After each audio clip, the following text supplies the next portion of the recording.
Hello, good morning po. Late update na po kasi wala po talagang signal dito sa may Banawe.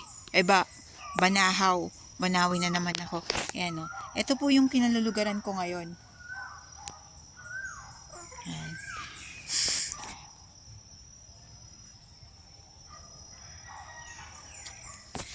Nandito po ako kila Kuya Francis. Bali mga kasama ko, naligo po sila sa may Santa Lucia. Nag-stay na lang po ako dito kasi pauwi na po ako. Hintayin ko na lang sila, sabay-sabay na po kami going to Manila. Ayan. Marami po kami mga napuntahan kahapon. Like yung mga cave na merong mga candles. Yung po yung sa Husgado, Herodes, Inang Awa. Yun yung po yung mga pinuntahan po namin.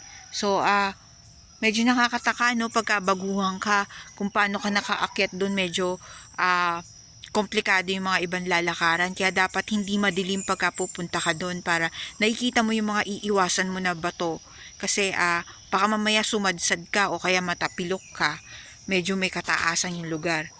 So wag na po kayong attempt pa kung madilim na. Kung meron kayong mga makikita doon mga mapapwestohan, magstay na lang kayo doon tapos paumaga na lang kayo. Kesa naman pilitin nyo makabalik tapos lalo lang kayong palayo ng palayo, naliligaw na kayo. Hindi nyo pa maalam yung way. Mahirap dito ang baguhan ng mga nakakabisa din to, yung mga residente dito. Kasi matagal na sila dito, alam nila yung mga sign, yung mga korte ng bato, ganyan. Kasi nga halos pare-pares yung nakikita mo habang naglalakad ka, kaya hindi mo alam kung ano na yung pinupuntahan mo, minsan nakakaligaw na rin.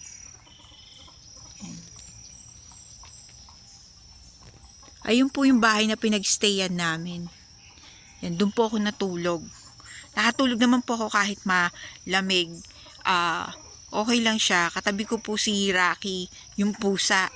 So, hindi naman po ako na-bored dito. Okay naman po yung mga kasama ko, yung mga nakausap ko. Shinare ko po sa kanila kung ano po yung pakay natin, kung ano yung adhikaing pinaglalaban ng mga patriots sa panahon natin ngayon, kung bakit kami nandito. So kasi pag patriot ka, kailangan talaga buo ang loob mo at alam mo na yung duty na gagampanan mo in these last days. So magsasacrifice ka na ito na ang magiging buhay mo, na ilalaban mo ang soberanya ng Pilipinas hanggang sa kahuli-huling patak ng yung dugo. Pero hindi lahat ganon po. Hindi lahat po ganon.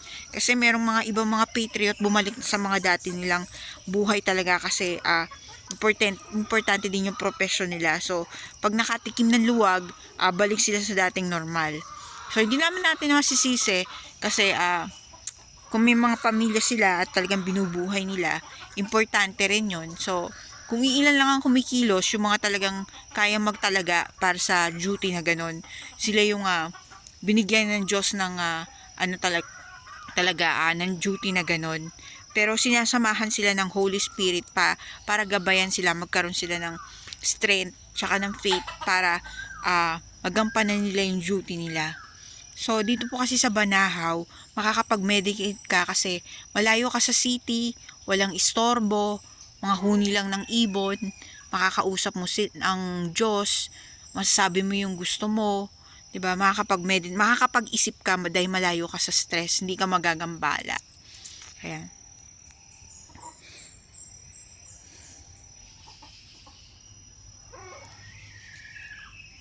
So, mula po ako dun sa Buendia, sumakay po ako dun ng Lucena.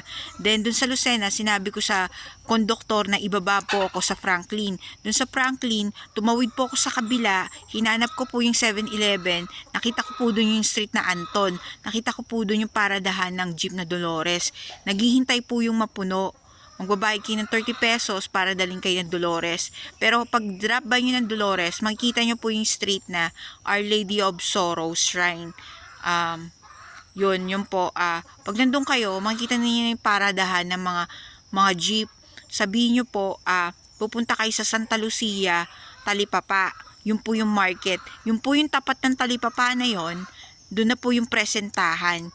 Meron pong parang stair na papaakyat dito yon. Going to yung, ito na nga dito na sa Banahaw. Yun po yun.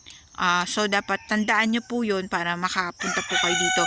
Kasi pag hindi nyo sinabi sa tricycle kung saan kayo bababa talaga, na specific, sinabi nyo, pupunta po ako sa ganito, Santa Lucia, pwede kayong maisahan pa ng tricycle, sabi sa inyo, kung saan kayo bababa, sisingaling kayo na magkano. Ang layo na nito, ma'am.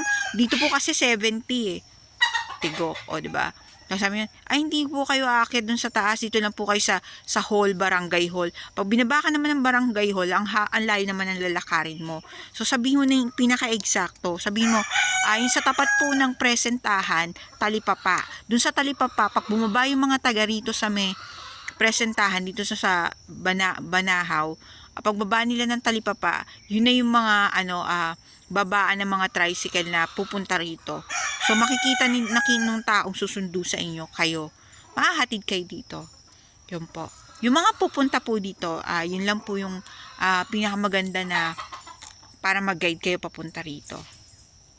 Sakay po kayo ng Buendia doon ng Lucena po. Pero hanggang San Pablo lang po kayo, hanapin yung Franklin Street. So magkita-kita kayo ng mga sino-sino mga nag-usap dito pupunta ng Dolores. Lalo na ngayon, mag-Holy Week. So, yung mga nagpaplano na gusto mag-meditate, gusto ng solemn, gusto ng konting journey, o dito, punta kayo kung may mga kakilala kayo. Ayan. Wag na wag po kayong mag-a-attempt na pumunta sa tingin nyong hindi nyo kaya. Yung sa tingin kaya nyo, sige, punta po kayo dun sa place na yun. Basta may nagga-guide sa inyo. Salamat po at sa susunod po na paglalakbay ng mga anak ng bagong katipunan.